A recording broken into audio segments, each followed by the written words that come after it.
Hello friends, welcome to Karikanchi. இன்றைக்கி நம்ம வீடியோவில் ரொம்பவே ஈஸியாக டேஸ்டியாக ப்ரிப்பேர் பண்ணக்கூடிய ஒரு சைட் டிஷ் வெரைட்டி தான் பார்க்க போகிறோம்.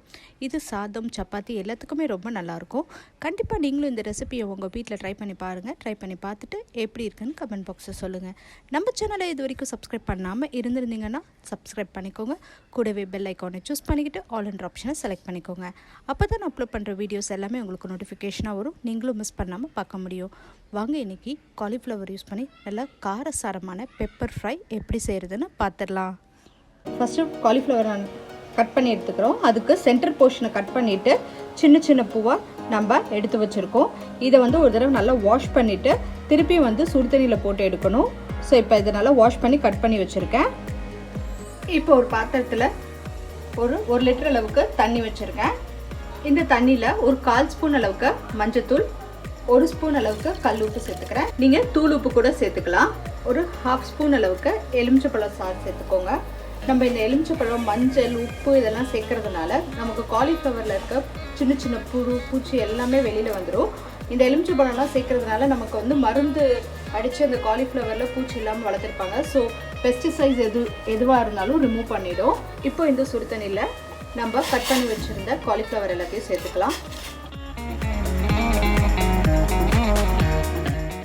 நல்ல ஒரு கொதி வரட்டும். வந்ததுக்கப்புறம் நம்ம தண்ணியை வடிகட்டிட்டு ஒரு 2 தடவை காலிஃப்ளவரில் அலசிடலாம். அப்போ நமக்கு பார்த்தீங்கன்னா சின்ன சின்ன புழு இருந்தால் கூட ரிமூவ் ஆகிடும். ஸோ இப்போ ஒரு கொதி வர வரைக்கும் வெயிட் பண்ணிடலாம். இப்போது நல்லா கொதிக்க ஆரம்பிச்சிருச்சு. இப்போ காலிஃப்ளவர் நல்லா கொதிக்க ஆரம்பிச்சிருச்சு. இதை நம்ம ஆஃப் பண்ணிவிட்டு வடிகட்டிட்டு நம்ம பச்சை தண்ணியிட்ட ஒரு 2 தடவை வாஷ் பண்ணி எடுத்துடலாம். இப்போ காலிஃப்ளவரை நல்லா வாஷ் பண்ணி க்ளீன் பண்ணி எடுத்து வச்சாச்சு.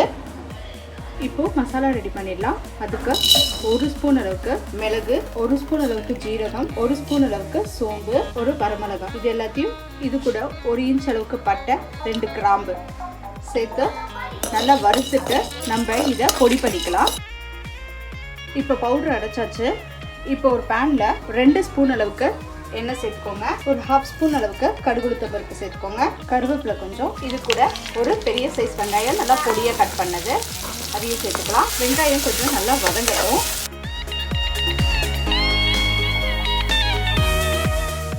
இப்போ வெங்காயம் நல்லா வதங்கிடுச்சு. உப்பு கொஞ்சம் தேவையான அளவு சேர்த்துக்கோங்க. நம்ம சுடுதண்ணியில் சேர்த்து க்ளீன் பண்ணி வச்சிருந்த காலிஃப்ளவரை சேர்த்துக்கலாம். நல்லா மிக்ஸ் பண்ணிக்கலாம். கொஞ்சமாக தண்ணி தெளிச்சுட்டு நம்ம இதை மூடி போட்டு வேக வச்சுக்கலாம். இப்போது ஓரளவுக்கு காலிஃப்ளவர் வெந்துருச்சு. நம்ம அரைச்சி வச்சுருந்த பவுடரை இது கூட சேர்த்துடலாம்.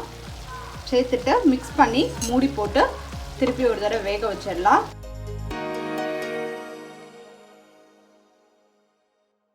இப்போ இதை மூடி போட்டு ஒரு 2 நிமிஷம் வேக வச்சு எடுத்துக்கலாம்.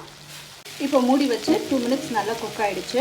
ஒரு 1/2 எலுமிச்சை பழத்தை ஸ்க்வீஸ் பண்ணிக்கலாம். ஸ்க்வீஸ் பண்ணிவிட்டு ஒரு தடவை கலந்து விட்டுக்கலாம். அவ்வளோதான், நமக்கு ரொம்பவே டேஸ்டியான காலிஃப்ளவர் பெப்பர் ஃப்ரை சூப்பராக ரெடி ஆகிடுச்சு.